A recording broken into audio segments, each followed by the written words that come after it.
Selamat pagi anak ibu, apa kabar nak? Sehat ya? Baik, pagi hari ini mari kita lanjutkan lagi pembelajaran kita dari bidang IPS. Harus semangat nak ya.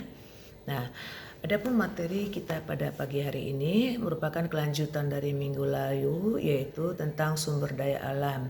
Nah, di sini yang kita bicarakan khusus untuk sumber daya alam yang tidak dapat diperbaharui. Ya, anak ibu. Baik. Nah, kita ulang kembali, apa itu sumber daya alam? Ya, sumber daya alam itu adalah segala kekayaan yang ada di alam kita. Ya, apa saja itu anak ibu? Yaitu hewan, tumbuhan, dan segala kekayaannya. Ya, kekayaannya itu apa?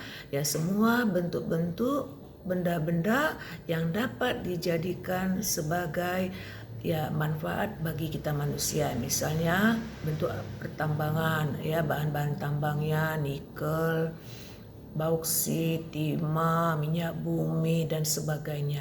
Itulah yang menjadikan sebagai sumber daya alam.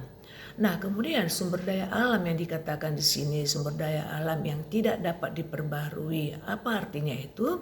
Nah, sumber daya alam yang dikatakan tidak dapat diperbarui itu adalah sumber daya alam yang sifatnya habis. Ya, artinya dia ada lagi setelah menunggu waktu yang cukup lama. Ya, itulah misalnya contohnya bahan-bahan tambang, ya, misalnya minyak bumi, ya, batu bara, dan bahan tambang yang lain nikel, timah, bauksit. Nah, itu pasti akan habis apabila kita gunakan terus. Nah, kemudian yang tidak habis itu apa? Ya, itulah misalnya bentuk air, ya kan? Kemudian apa? Bentuk-bentuk hewan, ya kan? Yang katanya hewan dan tumbuhan, ya kan? Nah, tumbuhan itu ya itulah segala tumbuhan yang bisa kita nikmati misalnya. Nah, itu akan muncul lagi bentuk hewan yang lain kan, misalnya kita gunakanlah ya sapi. Nah, sapi ini pasti akan dikembangkan. Ya, misalnya ada anak sapi, nah sudah dewasa, nah kita nikmati lagi ya kan. Bisa dibuat yang baru. Artinya dia pasti akan menunggu waktu yang tertentu sehingga kita akan menghasilkan sapi yang baru. Sedangkan bentuk bahan tambang tidak, dia mengalami proses yang cukup lama, bisa berpuluh tahun, bahkan bisa sampai beratus tahun baru kita dapatkan lagi. Contohnya minyak bumi, ya kan? Makanya dikatakan itu, nah kita harus menghemat.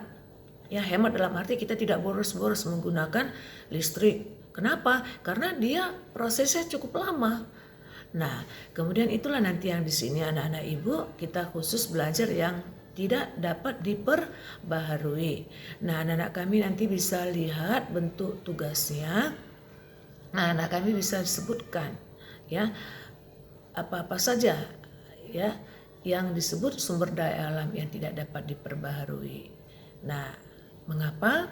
Nah, nanti anak-anak kami bisa jelaskan. Nanti ada ibu fotokan nanti sedikit materinya atau bacaannya. Nanti anak kami bisa membaca dan melengkapi untuk jawaban-jawaban yang nanti anak-anak kami berikan. Oke anak ibu? Oke, terima kasih.